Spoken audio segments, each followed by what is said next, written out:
Welcome to the quick hitter version of the Mike Wise Show. Our featured discussion this week is with Marc Kestecher, the voice of the NBA on ESPN Radio. And we talk about how crazy it is calling games in the bubble. For you, as a person who's sort of lived and died off crazy crowds and the excitement, is it weird calling a game with nobody in the stands?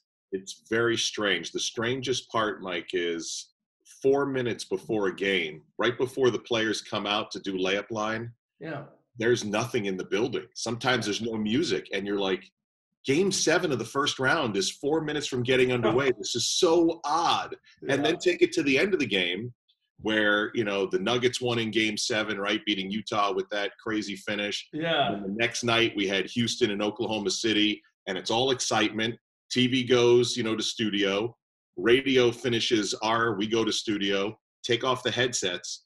Everybody's gone. There's not a soul in the building. Nobody. And then you walk outside and there's nothing out there. You walk to your car and it's a 10-minute drive to the hotel. It's the strangest thing. But in-game, I have to say, and not so much the virtual fans for us on the radio side, but the artificial crowd noise. Yeah. Those headphones on, I'm transposed right to a building that would be 20,000 people. For some reason, it just sounds really good with the headphones on. Interesting. Yeah, I know there was a point during the Utah's comeback against Denver in the third quarter, Donovan Mitchell just taking over the game. And I'm thinking, wait a minute, these guys are coming back from down 20. I'm not getting a vibe here. I want just madness. And of course, it's something you have to get used to. The players obviously put on some very good performances, so they're not as caring. But I want to go back to Dave Wall, who came on this show a little bit ago, and he made the point that, look, people want to put an asterisk on this season. I think the asterisk should be, this might be the hardest championship that anybody's ever won. It's basically 2 seasons, and you're in the bubble for all this time. Is there something to be said for that you really had to find yourself in this, whatever bubble ball is, you had to adapt to that in some way, some shape or form?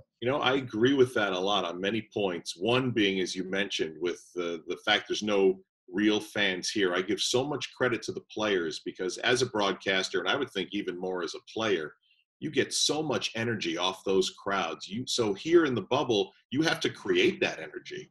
And for it to look like a basketball game that we would see at any other time in NBA history, right? Especially the last 20, 30 years, that I've been watching NBA basketball, is they've been able to bring their own energy to make this game look like it would look anywhere else. So that's part one. Yeah. And then the other part of, talking about an asterisk is the fact that this is a mental game here. I mean, we're now in day 60. We may be approaching day 65 for the 8 teams that are still here.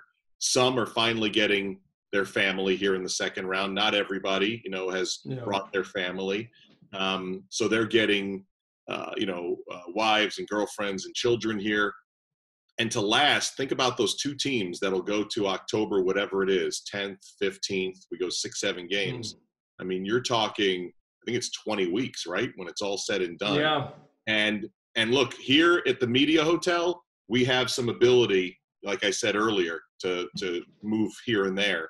But I've driven by the hotels where the players are staying. There are 2 to 3, cop cars positioned mostly to keep people out, but also prevents, anyone from getting out. So yeah, what are you doing? You're leaving. Yeah, exactly. Right. So they are truly, to me, it's a mental game to be able to come down here, play basketball every day.